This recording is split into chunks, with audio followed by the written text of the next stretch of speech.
Welcome back, folks.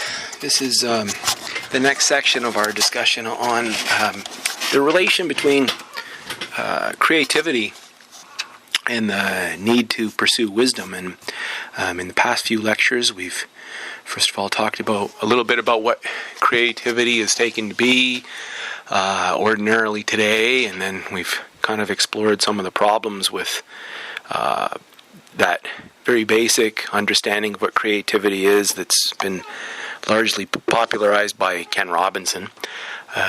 We moved on from there to talk a little bit about how ancient and medieval people discussed what creativity meant and what it was, and maybe why they didn't use the word creativity in relation to human beings, but more like making. Then I asked you to start thinking with me a little bit about, the meaning of ancient words for thinking. Ancient words that differentiate different kinds of thinking, some of which are directly related to the pursuit of wisdom, which we said was very important. If you really want to talk about creativity in the ancient sense, or true creativity that's divested of these problems that underlie our modern sensibilities about creativity, you need to start thinking about creativity in relation to wisdom. And how does one pursue wisdom? We talked about two different avenues for that. One would be the pursuit of wisdom or the love of wisdom, which is philosophy. And the other that we are going to talk about too is the more strictly meditative modality, right? Where, maybe mystical adherents, or maybe, people who were like monks, or people in a religious order, or people in various religious traditions, whether it's Christian or Muslim or Jewish or Islamic, Hindu, different cultures all around the world, different religions all around the world have their own way, very simple way of pursuing wisdom.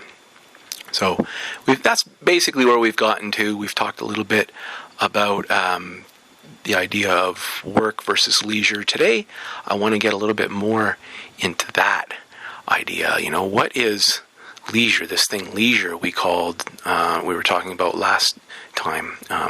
The Greek word for leisure is schole, where we get our words scholar, scholastic, and school from, which again seems weird probably to a student, because students don't think that leisure has anything to do with this crap that we do in school, which is just, it sucks, right? And it's work, and you get your school work, and no one says go home and do your school leisure. They do your school work. So it doesn't strike us experientially with anything that, I guess we've just lost sight of what it is.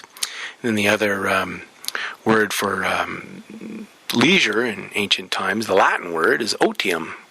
The opposite of otium is negotium, where we get the word negotiate from. Negotium means business, right? So now we have these crazy things called schools of business, which are really bizarre because it's like a oxymoron. If a ancient Latin person were walking around, or a Greek, and they looked at that, they'd be like, what is going on with these people? But anyway, this is what I want to look at with you today, is the importance of leisure, schole, or otium in education. It doesn't seem to have a place today, and I think this is a really, really big problem. Okay, so leisure in the classroom? Come on, are you kidding me? When we think of the classroom and learning, we think of a place that is active, of students busy at their schoolwork, developing their knowledge and their knowledge base and practicing their critical thinking skills. One thing we dread as teachers is not having enough for the students to do. For when they have nothing to do, or when our activities are not sufficiently diverse to keep them occupied and, quote, engaged as learners, we fear they will begin to act up or to fool around. As teachers, we are concerned to create a good learning environment in our classrooms with the right atmosphere to keep students engaged and on task. There's a problem. Doesn't participation in theoria, or contemplation, presuppose previous initiation, long practice, development of self-control, and higher noetic powers than are typically available in the classroom? Right? Can kids even do this? As teachers, can teachers even do it? As teachers, it seems that one of our prime concerns is always to keep our students busy and active rather than contemplative. They cannot be given any time in which they have nothing to do because they won't know what to do with it. They won't be learning. They'll be wasting time. Or most annoyingly, they'll become disruptive. As a panacea for these difficulties, we fill the curriculum with more and more for them to do and to learn. So many hurdles and tasks, in fact, that it's common for teachers to bemoan ever having time during the year to get through it all. And we use ever more diverse technologies to ensure that even those who struggle with assimilating the more and more can do so more easily, with greater speed and efficiency. Thanks, technology. And we train our students to move along speedily through their days, and we're told from our first moment as teachers never to only have the students in one activity. After all, children can't focus for long. Their attention spans are minute. Therefore, we must mix it up. Exceedingly long class periods at the high school level must be chopped up into smaller bits. Students must experience variety and be kept moving at all costs. All of these practices seem antithetical to what one does when one contemplates. Indeed, theoretical activity may look like irresponsibility and doing nothing to those who have a narrow, pragmatic, utilitarian view of education. However, we have also seen that something in the way that we structure our classroom teaching and expectations seriously hampers the propensity of both teachers and students to pursue wisdom, to contemplate, to philosophize. Part of the learning involved in this course involves considering the question, what must we do in order to create a wisdom environment, or to establish a wisdom atmosphere in our classrooms? See, this is a course, again, I've tried to link it back to creativity here. If you're going to be a creative teacher, how do you create a wisdom environment, right? Seems pretty important. Ancient and medieval writers concerned with wisdom's pursuit all agree that what we need is not ever more intensified work, but leisure. However, to our modern ears, this demand sounds pretty preposterous, irresponsible. It's offensive. Imagine a school organized around leisure. Teachers and students attending classes every day for the purposes of leisure? What a ridiculous concept. But what is leisure anyway? Try to sell that to your principal. I mean, honestly. Let me read to you a little bit from one of my favorite authors, this fellow Josef Pieper. I've mentioned him many times before. This is from his anthology. It's a really great little book full of short essays. You could read them in the span of 5 minutes, these essays. This one's called Leisure, and it's threefold opposition. Whoever advocates leisure nowadays may already be on the defensive. We have to face an opposition that, at first, seems to prevail. Things are not made easier by the fact that this opposition does not come from someone else, but indeed springs from a conflict within ourselves. Worse yet, when put on the spot, we're not even able to define exactly what we're trying to defend. For example, when Aristotle says, we work so we can have leisure, we must admit in all honesty that we don't know what this offensive statement means. This, I think, is our situation. The first question, therefore, is, what is leisure? How is this concept defined in our great philosophical tradition? I deem it advisable to attempt an answer in such a way as to deal first with those opposing forces that could be labeled overvaluation of work. This is admittedly a tentative expression, for work can mean several things, at least three. Work can mean activity as such. Second, work can mean exertion, effort, drudgery. And third is the usage of work for all useful activity, especially in the sense of useful for society. Which of the three concepts do I have in mind when I speak of the overvaluation of work? I'd say all three. we encounter overvaluation of activity for its own sake, as well as overvaluation of exertion and drudgery, and last but not least, overvaluation of the social function of work. Think of school here, like how much of what we do in school is exactly this, right? This specifically is the three-faced demon everyone has to deal with when setting out to defend leisure. Overvaluation of activity for its own sake. By this, I mean the inability to let something simply happen. The inability to accept a kindness graciously, to be on the receiving end in general. This is the attitude of absolute activity that, according to Goethe, always ends bankrupt. I think I have that problem too. The most extreme expression so far of this heresy can be found in a statement by Adolf Hitler. Here's the quote. "Any activity is meaningful, even a criminal activity. All passivity, in contrast, is meaningless." You know, how many educators would agree with Hitler there, right? Holy cow. This is, of course, an insane formulation, simply absurd, but milder forms of such insanity, I surmise, are typical of our contemporary world. Overvaluation of exertion and drudgery. Strangely enough, this too can be found. Yes, we may even assert that the average ethical understanding of decent modern people is to a large extent colored by such an overvaluation of drudgery. Goodness is by nature difficult, and whatever is gained without effort cannot have moral value, right? If it doesn't suck, it's no good for you. The German poet Friedrich Schiller has ridiculed this attitude in a ditty aimed at Kant. Readily do I help all my friends. Too bad I do so with pleasure. Much am I grieved that I, with this, can gain no virtuous treasure. Yeah, Kant really enjoyed work. It was the thing for him. It was work.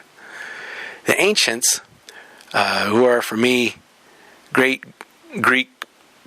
great Greeks Plato and Aristotle, but also famous teachers of Western Christianity, didn't hold that goodness is difficult by nature and therefore will always and necessarily be so. Remember that, folks. They were well aware of the fact that the highest forms of applied goodness are indeed always effortless because they essentially flow from love. Don't you experience that yourself?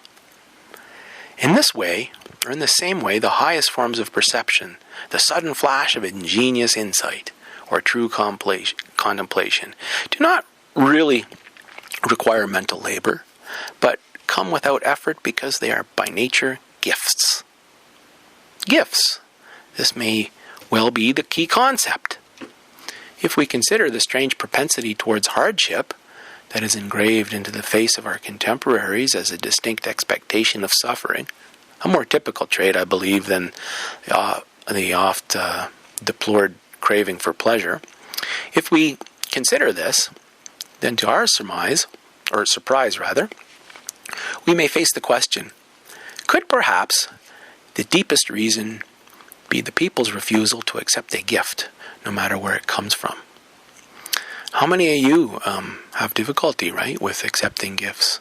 Somebody says something nice or does something nice for you, or I find it really difficult sometimes. So I think I get what people are saying. Over-evaluation of the social function of work. Not much has to be said to show how this trait dominates contemporary societies.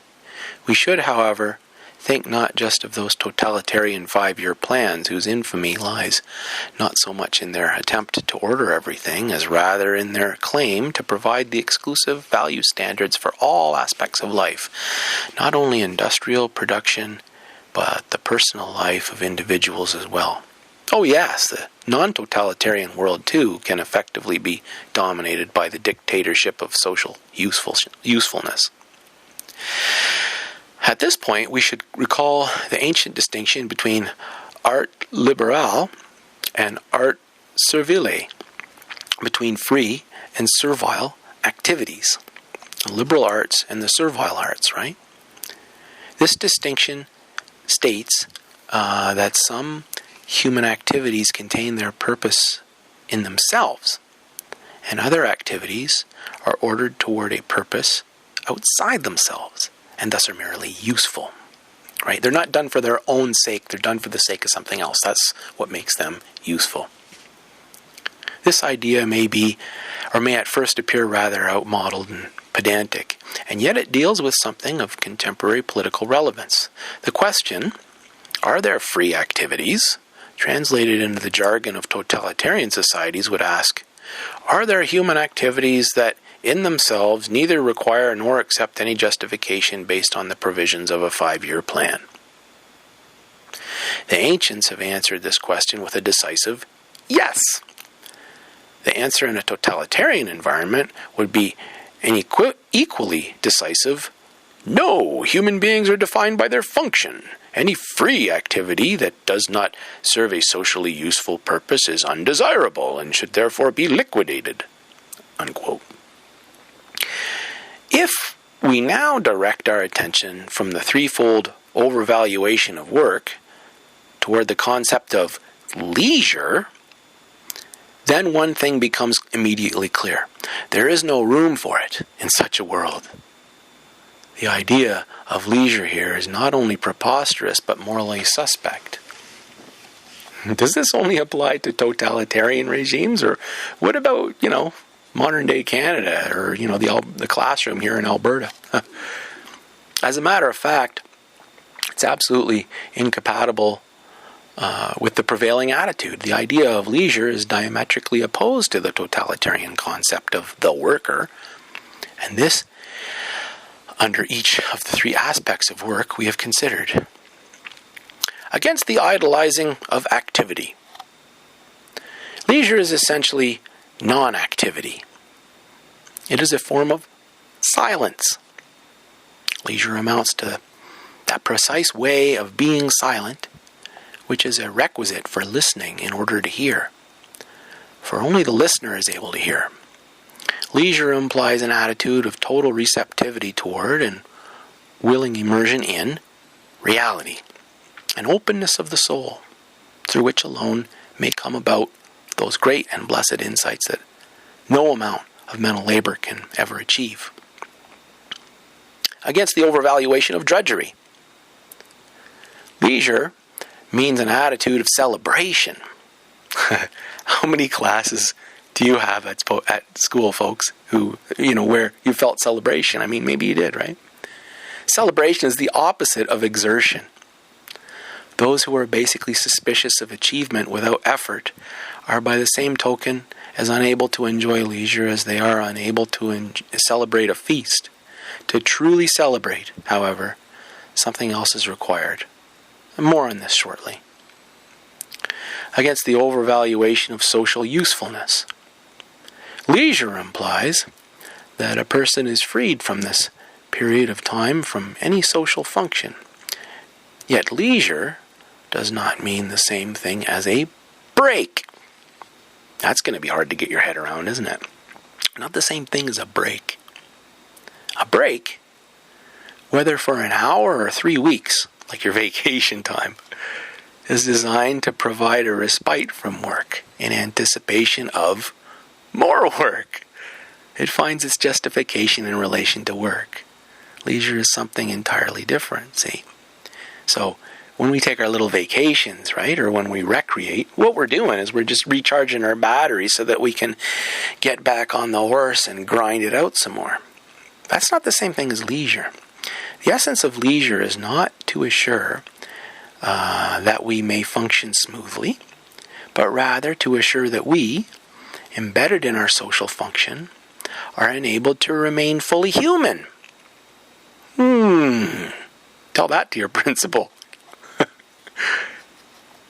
That we may not lose the ability to look beyond the limits of our social and functional station, to contemplate and celebrate the world as such, to become and be that person who is essentially oriented toward the whole of reality. Right? That's that enheiresis that we talked about last time, where noesis, the upward arrow pointing up, and that is all this And that all this be achieved through our own free disposition, which contains its own significance and is not geared toward anything. True culture does not flourish except in the soil of leisure. So, a few years ago here in Calgary, we won some culture award, Cultural Capital of Canada. But people are saying here that true culture doesn't flourish except in the soil of leisure. How many people in Calgary would necessarily have any clue what leisure means, right? Provided we mean by culture whatever goes on or goes beyond the mere necessities of life. It is nonetheless indispensable for the fullness of human existence. If culture is thus rooted in leisure, where then does leisure find its roots? How can we be enabled to achieve leisure, as the classical Greeks put it? What can be done to prevent our becoming mere workers who are totally absorbed trying to function properly? Gosh, that just describes teaching so much. I have to admit that I am unable to give a specific and practical answer to this question. The basic difficulty is that it cannot be remedied with a simple decision, be it ever so well intentioned. Still, we can point out why this is so. It is well known that physicians for some time now have reminded us how important it is for our health to have leisure. And they're certainly correct, but it's impossible to achieve leisure in order to stay or to become healthy. Not even in order to save our culture, right? You never do it for the sake of something else. Because it's for its own sake, right? Some things can be approached only if they are seen as meaningful in and by themselves. They cannot be accomplished in order to affect something else.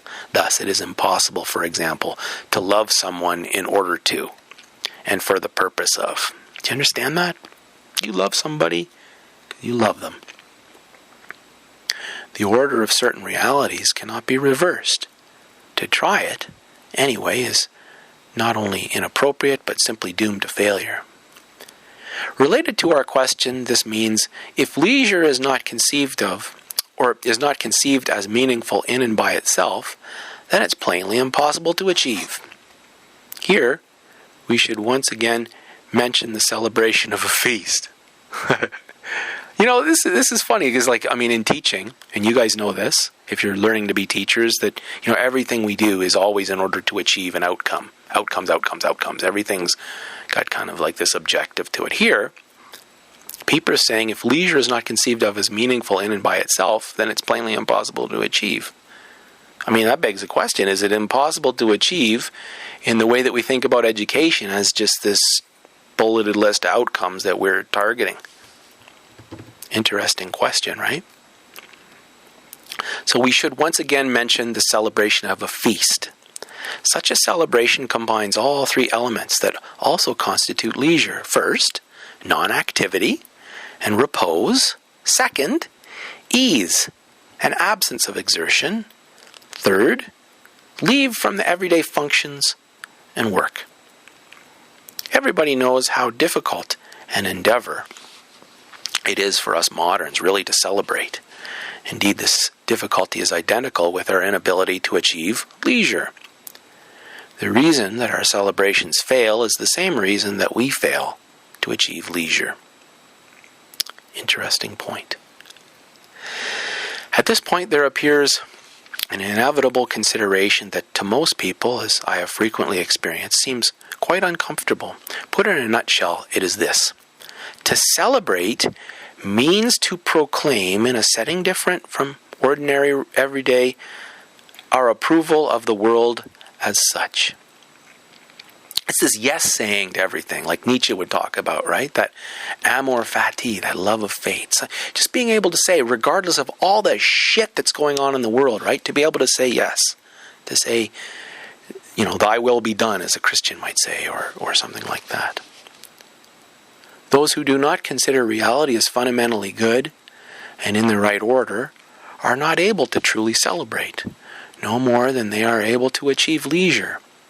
In other words, leisure depends on the precondition that we find the world and ourselves agreeable.